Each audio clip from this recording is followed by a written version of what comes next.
Hi, I'm Guy, and welcome back to Amore Van.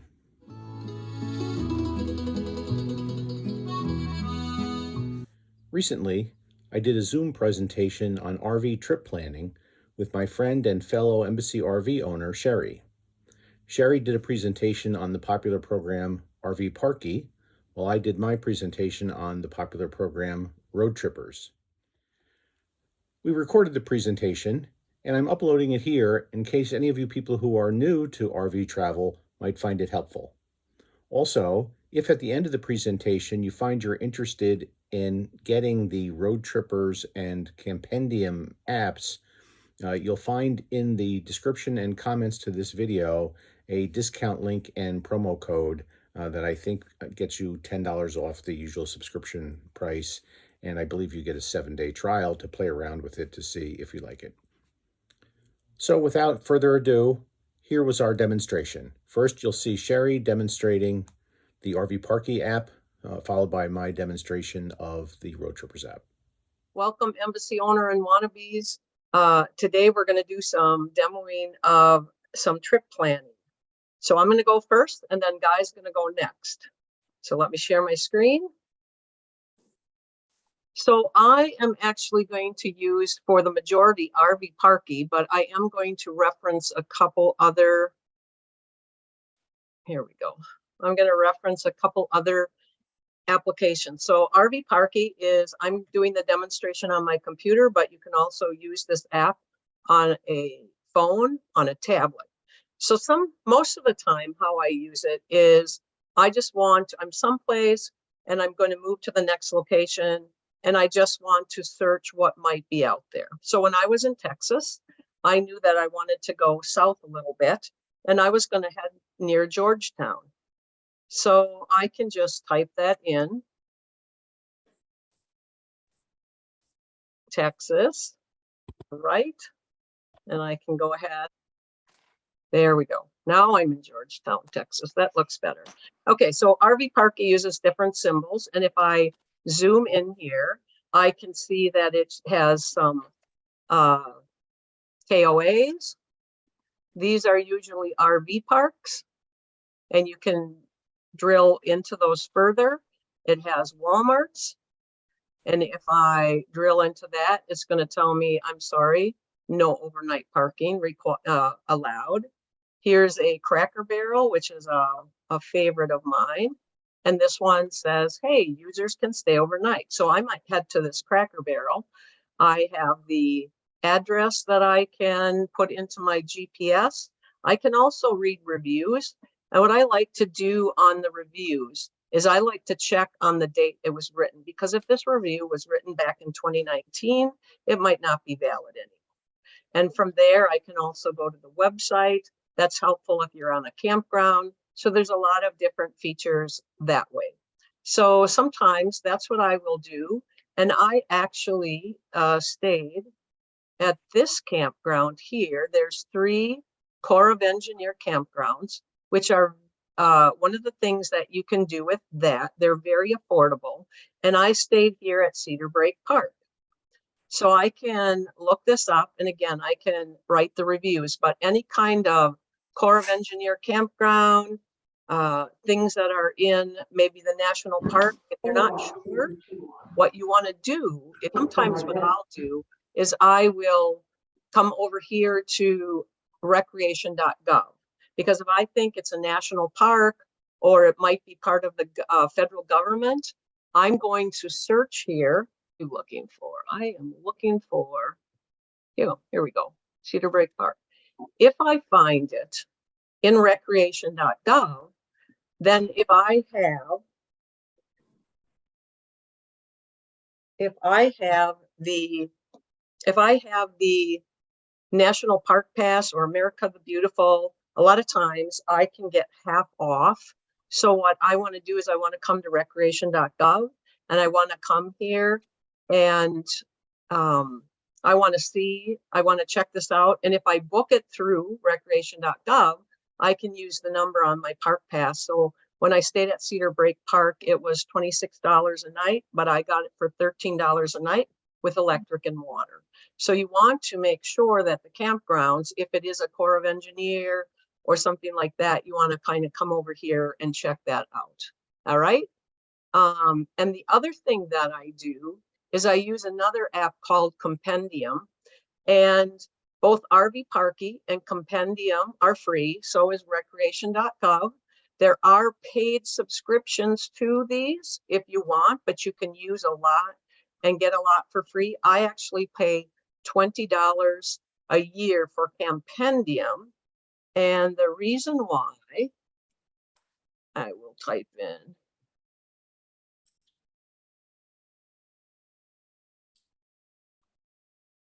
And you can see this is very similar to RV Parky in the fact that, but the icons are a little bit different. So here are your RV parks. Here are your Walmarts. The purple are or Walmarts or rest stops. The purple is something free. And I can zoom in here. So sometimes I just use Compendium. But what I like to, so here's the park here. Yep, here's the park here. So I will go there, and by paying $20, I can also, I like to read the reviews on this as well. And the other thing that I like to do is because I pay $20 a year, it will tell me the cell phone coverage. And when I'm on the road and working, that was important for me. So that's why I paid $20 a year. And then you can read the reviews in here, right? For water and electric, $12. And then it was important for me to leave a review and for me to put in how the cellular data connection was to the different plans. And that's how it rolls up and gives you an overall. So that's kind of how I use both Compendium and RV Parky just to narrow things down. But I'm going to go on now to the trip planning. But what I did want to show you here is, let me go ahead. The other thing that I find that RV Parky does that I'm not sure other ones do, and they might. I'm going to go to Austin, Texas here. All right. And if I zoom in here, you'll see these little triangles. I like those because it will show low clearance points. Okay, so 15 feet, 10 inches isn't so low, but it might be for some people, right? 14.1. So that's another thing that I like RV Parky for. Okay, but you're saying, Cheri, you know, what about trips? Well, here's the actual trip that I took, fall of 2021 to spring of 2022. And currently, at the time I took it, I did not map all of this out before I left. I actually mapped it out when I came back, because now I can go back and I can look to see where I stayed. I can even have some notes here. And you can add additional addresses. And these don't have to be, you know, like if I found a harvest house near, I could add the address here. But I'm going to show you how you can actually do some trip planning. If I can navigate back. And forgive me because I'm a little bit navigate challenged. So if I go to my dashboard, okay. So I'm going to go to trips and I'm going to start a new trip. And I'm going to say, hey, this is embassy owner and wannabe test 44. I want to leave on May 1st. I'm going to start from Appleton, Wisconsin. It's just going to be me. And if you want, you can even put gas in here. I'm just going to do something like this. Okay. And I'm going to say, okay. Okay, good. All right. And then what I usually do is I add my end spot. So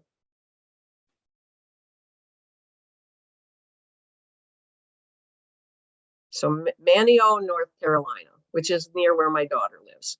Now, one of the things I don't necessarily like is I'm not really going to take my embassy RV through Chicago. So I would probably add additional spots because a lot of times I go through Madison and Rockford, but this is good enough now for the demonstration. And I'm going to say, you know, I want to drive probably like anywhere between 3 hours, 7 hours, something like that. So I'm going to say, hey, I want to go to Richmond, Indiana. All right. Now, what it tells me is it's going to take me 7 hours and 48 minutes. That might be a little bit too far for me to drive. So I can always zoom in here and I can say, you know what, maybe Lafayette would be better. So you can add another point here and see how much. So you can always adjust this. But, and again, my normal thing is it usually takes me a couple of hours when I really plan out a trip, but I looked at some of this stuff because I just want to give you an overview of what is possible. All right, so I'm going to just leave Richmond in there for now. And I'm going to add, I'm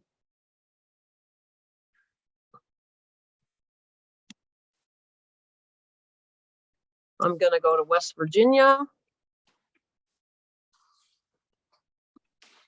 And there's West Virginia. And then I'm going to add one more spot. I'm going to go to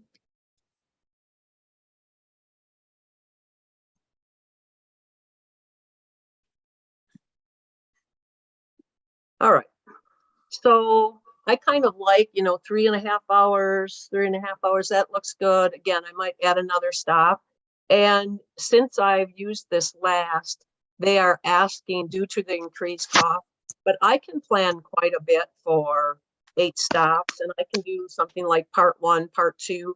And what I would like to do, and I'm excited to see Guy's demonstration, is which one would I use more? Because then it might be worth paying. I think it's like $20 a year to have a more full blown, but I can go pretty far here.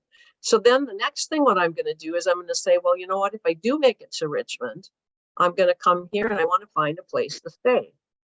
So I'm going to zoom in here and I'm like, oh, you know, here's a gas station and that doesn't have any reviews. So a lot of times things that don't have reviews doesn't mean that it's not good, but I tend to look first at the things that, and this has 2 reviews. So again, I showed you how to click in, look at the reviews, I'd look at the date. And regardless if I stay at a Cracker Barrel or a Walmart or a Camping World, I always call ahead. And I go in once I stop and ask if it's okay. If I make a purchase, can I stay? So that's just good etiquette. I think most of us know that. So I'm going to go ahead and I'm going to add this to the trip. And it wants to know which one. And I'm going to select it for this stop. So it doesn't add a second stop. That's one complete stop there. So that's pretty easy. And I'm going to find a stay for this. And again, if I wanted to stop and see a national monument or a museum or something, I could add the stops here as well. And when I was researching, I found that, you know, sometimes it's interesting. I read the reviews on this rest stop here, the Welcome Center, and it looked pretty good. So I'm going to just select that one. So you can select it that way too. And then when I get here, I'm going to find a place to stay. I'm going to drill in. And I noticed there was a Cabela's here. And I read the reviews. And again, I'm leaving out the research. But I'm like, you know, yeah, I really think that I want to do that one. So that one's down here. So again, I can either go in here, read about it, and then I can say add the trip. At this point, I could also insert a new stop here, but I'm just going to attach it to this. And then to finish it off, when I get to North Carolina, really, I'm going to stay by my daughters. But since Guy and Roseanne went here and I stayed here as well, I love this little Oregon Inlet Campground. And it is on recreation.gov. So there it is. And then from here, well, there we go. I can read about it. And if I want to reserve, I can put in my start date and my end date, and it says which sites are available. And when I hover over them, I can come in here. I can see if I view the details. What's cool about recreation.gov is if it tells you, I believe, it tells you, well, usually it tells you whether it's partial shade, full shade, so on and so forth. So with that, I am all done. And again, you can come here to your trips. You can add notes after you've stayed, before you've stayed. You can even come here and you can do a journal on this trip. All right. So that is my quick overview of how I use RV Parky to search for single things, do an overall trip. I also use Campendium for the cell reception. And then if it's a federal park or a national or a Corps of Engineer, I will come and look to see if it's in recreation.gov so I can get half off or at least a portion off with my America the Beautiful pass. All right, so I am going to stop sharing and I am going to find Guy and I'm going to make you the host, Guy, so you can start your demo. There we go. Okay. Yes. Okay.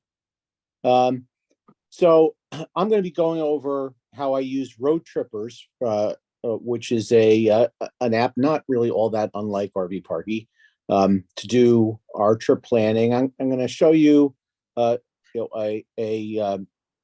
trip of some length and how I go about sort of sketching out what is always just a tentative plan. I think that Cheri would probably tell you the same thing, which is if I were to look at my tentative plan before we went on our 4-month journey and then compare it to the map that was produced as I changed all the stops, you'd see a great many differences as we just decided along the way, let's go here, not there, that kind of thing. So your journey will change, but it's good to have just some kind of tentative outline to get going. So I'm going to share my screen. All right, so you're looking at my map, and this is where I'm going to start. Like Cheri, my habit is to start at the end. Where is my destination, or at least where is one major attraction near the end of my trip that I know I want to get to, and I'm going to search for that first.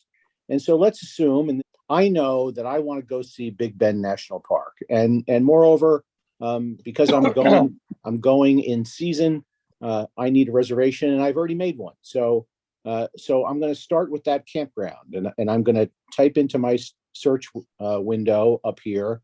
I'm going to type in Rio Grande Village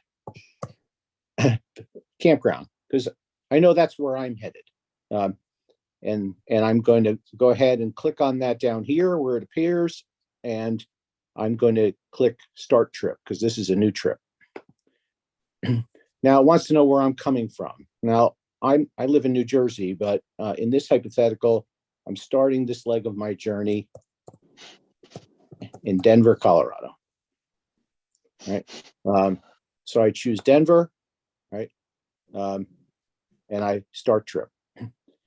And you can see I instantly get a map, starting in Denver, heading for that campground in Big Bend. And so the first thing I want to show you is if I now click this green band down here, and I'm using the iPad app for this, but there's also a desktop application. It's going to show me my trip. Has only 2 stops now, Denver and Rio Grande. And I've got a couple of options. So for example, if I go into routing options, I can, depending on how much time I've got on my hands, well, I know I don't want to go on a boat ferry. And I could also say, for example, I don't want to be on any highways. And if I go back, hit apply, and I go back to the map, you're going to see my route has shifted, right? It's not coming straight down anymore. It's decided that it's got to take me another way because I don't like highways. But I'm going to go back in for this particular trip, and I'm going to assume that I don't have anything against highways. I am, however, going to fill this out, height, right? And so this is sort of a similar safety feature to what Cheri showed you on her map, I'm going to go ahead and put in 10 feet. Now my van is about 9 feet 5 inches, but I like a little breathing room. So I'm going to ask it not to route me any place where I have to go under an underpass that's under 10 feet. Um, um, and it'll make that adjustment to my map. I come back to my map, and now let's say, okay, I'm going from Denver. I'm headed to this campground in Big Bend, and let's assume for a moment that I've already got a reservation at that campground, right? So I want to tell the program right now when I've got to be there. And that's going to allow me to track my progress. All right. So let's assume, for the sake of argument, that I'm going next winter, and I'm going to arrive there in the middle of February of 2024. I can set my arrival date. We'll say the 15th, and now that's in there. There's one more thing I like to do here, which is there's a note section. Since I'm going to be adding stops, I'm going to be adding campgrounds. On this one, I'm going to make a quick note to myself so that I remember it's reserved, right? That way, when I check other campgrounds later, I can look quickly and say, hey, have I made a reservation at that campground? If I come back to my map now, I've got this big long trip. It looks like my driving time, which is up here, is 14 hours. But let's say I'm leaving Denver in late December. I've got weeks and weeks to get to where I'm going. I'm not driving 14 hours. I need some stops along the way. Right? And for purposes of this exercise, assume for a second that I already know. I've done a little reading about New Mexico, and I've learned that there's this cool town in New Mexico called Taos, and I know I want to pass through Taos. So I want to make sure my route goes through Taos. So I'm going to go ahead and search Taos, New Mexico. Right? Oh, I don't know what I just did there. And I'm going to add that to the trip. And if I zoom back out, you'll see now my route has adjusted to take me through Taos. Now I'm going to want to make, again, I've got plenty of time to get where I'm going. I want some other trips. And what I see is in the app, it's already showing me what I call major attractions, right? So looking here at my map, I can see that I'm going to go right past this thing called the Garden of the Gods in Colorado. And I already have some familiarity with that. But if I didn't, I could click on that attraction. I get some really cool pictures I can look at to see what's this Garden of the Gods thing, right? I can read some reviews about the Garden of the Gods. And let's assume I've done all that. I've done whatever other research I want to do, and I decide, okay, Garden of the Gods is someplace I want to stop. I'm going to add it to my trip. Coming back to my map, I see, hey, there's a national park right here. I like myself some national parks. I do a little research, decide, yeah, I'd like to go there. I'm going to add it to the trip. Note I haven't reserved anything yet, and I haven't even given any thought to campgrounds yet. Right now, at least from my process, I start with what are the things I want to see, right? Where do I want to go and see things? And once I figured that out, I'm going to look for places to sleep, right? And so we'll just do maybe one more of those, or maybe two. Here's White Sands National Park. Same process, right? I'm going to add that to the trip. And obviously, I'd spend a few minutes researching each of these before I went. And down here, I see Carlsbad. I know that there's some cool stuff there, Carlsbad Caverns. So I'm going to go ahead and add that to my trip. All right, so now I've got some sites, and if I were doing a full trip plan here, I'd continue that process along the way. But I also want to show you the things popping up at me here, like I showed you Garden of the Gods and these national parks. Those are sort of major attractions. But I don't want to miss some of the little things. There are other cool things along the way, and I might be driving right past them and not know they're there unless I do this, which is go up into this search bar. And now I can pick from a variety of categories. And let's say I go ahead and pick sites and attractions. You'll see a gray area has now been populated around my route. And that's distance from the route. And I can control that here. So how far off my route am I willing to go to look for stuff? And I've got it set at 25 miles, and we'll just leave it there. Now, if I zoom in on my route, you're going to see all these other little things pop up along my route, right? Little farms, libraries, museums, so forth. And each of those is an icon I can click on and read more about that place, right? And I may click on some of those and say, hey, we're driving. I don't know what this Museum of Friends is, but I could click. It looks like I'm driving right past it.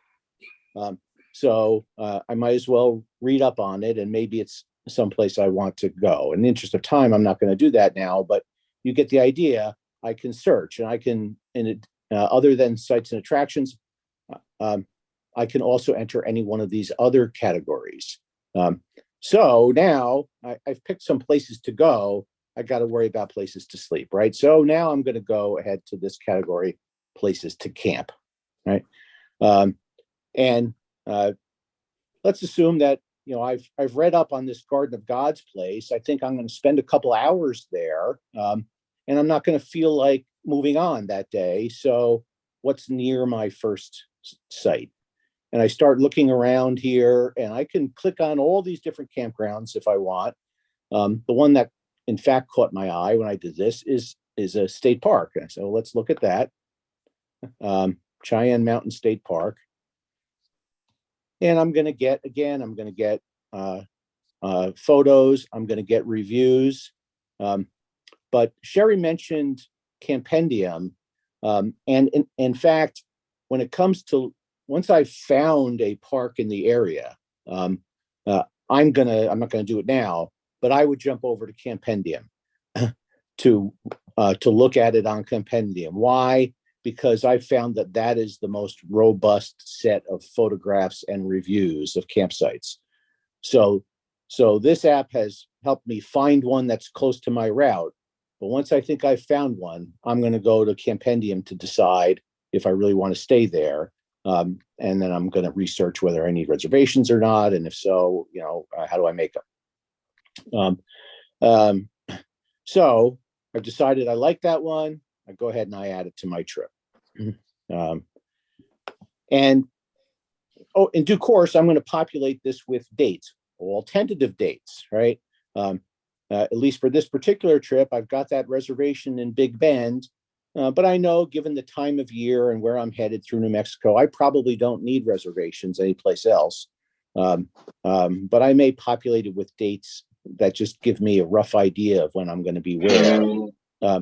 And I'm going to continue that process all the way through my route, looking at campgrounds near the places I want to see, and selecting them in that fashion. There's two other things that I want to show you about that. One is that I'm also going to check Harvest Host, right? At some point in this process, I'm going to open the Harvest Host app and see, are there great Harvest Hosts? Because this app isn't going to tell me that. So I'm going to zero in on the areas I'm going to be, and maybe I find some Harvest Hosts. Once I've found one, I can come back to this app type it up here in the search window, type like the name of the winery or the brewery, and 9 times out of 10, it'll pop up, and I can then add it to the trip. Again, in the interest of time, I won't do that now, but in fact, I do that. I go to the Harvest Toast app, find things near my trip, and then add them. The other thing I wanted to show about Campendium, and maybe the best way to illustrate this is, okay, I've got my route, and it's heading for Taos, right? And I know I'm staying in this state park before that, but what about when I get near Taos? Maybe I have an interest in certain types of campgrounds, including maybe doing some boondocking on BLM land. I've heard that's pretty cool. I know there's a lot of BLM land in New Mexico. And what I can do, because like Cheri, I have the paid version of Campendium, is I can hop over to Campendium. I've got that map showing now around the Taos area. And just like I can do what Cheri mentioned, and I can look at cell coverage, which is here, I can also add this layer here, public lands. And if I hit BLM, you see my map is going to change. And now I can see where's in the yellow, that's the BLM land in this area. Okay, great. If I zoom in this one area north of Taos here, I see all of these BLM campgrounds, right? And I can start researching one of them and say Little Arsenic Hills. I look at the picture, Little Arsenic Springs. I look at the pictures on Campendium. I see, oh, look, I'm camping on the side of the Rio Grande Gorge. That looks pretty awesome, right? And so having found that in Campendium with that BLM search tool, I'm going to go back into my Roadtrippers app and see if I can find it there too. And sure enough, there it is, Little Arsenic Springs. I'm going to add it to my trip because it looks like a cool campground. But only through Campendium was I able to highlight that BLM land on the map. So I'm using some combination of Roadtrippers, Campendium, Harvest Host, ultimately to pick these sites. If I go into the trip in a similar fashion to what Cheri mentioned with RV Parky, I can see on the right-hand side, it's telling me about how long it's going to take me to drive from point to point. That's going to help me decide how many places to sleep I need and how many I don't. I've already showed you routing options that I can avoid certain kinds of roads that I don't like. I also have this trip settings. Yeah, I wish I got 22 miles per gallon, right? So we're going to lower that to something more realistic, like 15. I can put in a trip name and description, right? Rather, this app uses the national average gas price at any given time. And it's telling me that this trip I've got so far is going to cost me about $282 worth of gas. I don't pay much attention to that. I just assumed that when I bought the RV, I was resigned to spending a fortune on gasoline. So, so that's how I do it. And I can't stress enough, though, the tentative nature of this when you're done. You're not chiseling any of this in stone. At least I hope you're not. You're trying to sketch out a rough path, find some of the things you want to look at, and over time, you're going to change this on the fly, except for places where you need a reservation, you've made a reservation. So in this example, I've got one place at the end I've got to be on a particular date. Everything else is fungible. There you have it. We hope you found this helpful, and we'll see you next time here on Amore Van.